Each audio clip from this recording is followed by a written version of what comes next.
Welcome to this technical guide on the HP 14's dq2000ns. We are Kelatos Informatica, specialists in technical repair.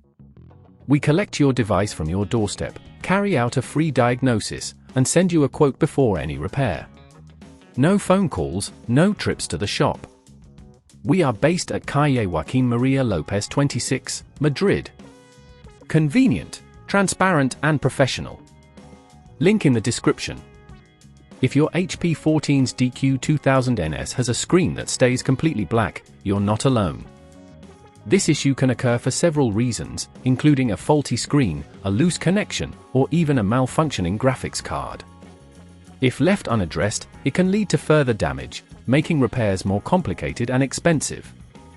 The good news is that this issue can often be resolved with some straightforward steps. For this repair, you'll need a small Phillips screwdriver, a plastic prying tool, and a replacement screen suitable for your HP 14's dq2000ns. First, ensure your device is powered off and unplugged. To open your laptop safely, turn it over and locate the screws securing the back panel. Use the Phillips screwdriver to carefully remove these screws, keeping them in a safe place. Once the screws are out, use the plastic prying tool to gently lift the back panel from the device. Be cautious during this step to avoid damaging any clips or connectors. With the back panel removed, locate the screen connector. It's usually situated near the top of the device. Carefully check for any visible damage or loose connections. If the connector appears intact, the screen itself may need replacement. To extract the screen, remove the screws securing it to the hinges.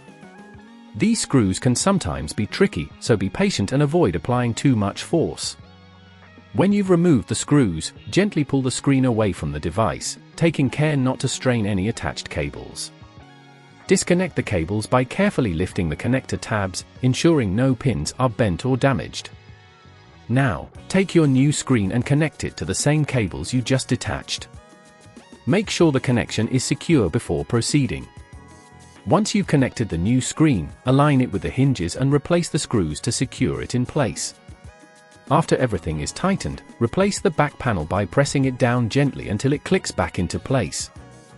Reinsert all the screws you removed earlier, ensuring they're secure but not overly tight. At this point, it's wise to power on your device to check if the new screen is functioning correctly.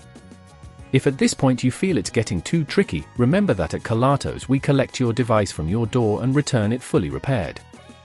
To prevent this issue from reoccurring, ensure your laptop is kept in a safe environment, avoid placing heavy objects on it, and handle it with care during transport. Regular checks can also help identify any potential issues before they escalate. If you'd rather not risk damaging your device, at Kelatos we collect, repair and deliver back to your door anywhere in the UK. Link in the description.